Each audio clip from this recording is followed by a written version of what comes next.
जय श्रीमन्नारायण।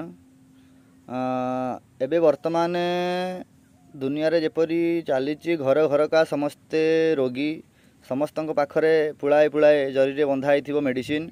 तेणु आम गोटे शास्त्र ऋग्वेदर उपवेद जी आयुर्वेद सी केवल डंकार चोट दे कहे तमें रोगरे पड़ ना रोगरे पड़ ना खाली कहीदेले तो हेनी सर्वे भवन्तु सुखिनः सर्वे सन्तु निरामय केवल सर्वे सन्तु निरामय कहले हेनी। तेणु ता कहवा पछरे जहाँ सब नियम गुड़े अच्छी दिनचर्या ऋतुचर्या आम जो ताकू मानिबा ताहले आम रोगरे निश्चित भाव में पड़ा ना ये आयुर्वेदर परम प्रमाण।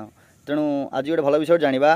तेणु अजीर्णे भेषजम बारी जीर्णे चापी बलप्रदम भोजने च अमृतम बारी भोजनांते विषप्रदम।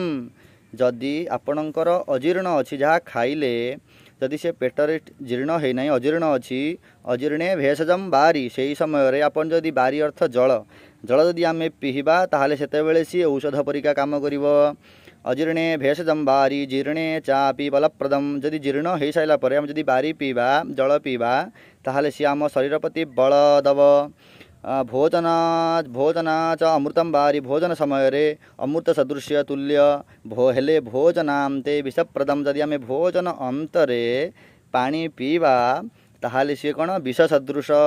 तेणु आम यहाँ किछि मात्र यह मानिले निश्चित रोगरे रोगरू पड़ा ना रोगरे मुक्त रहा। आजिकल समस्त गैस समस्या एपरी नाना सब अच्छी आम धीरे धीरे गोटे गोटे जाना आयुर्वेद विषय गोटे गोटे श्लोक व्याख्या करवा।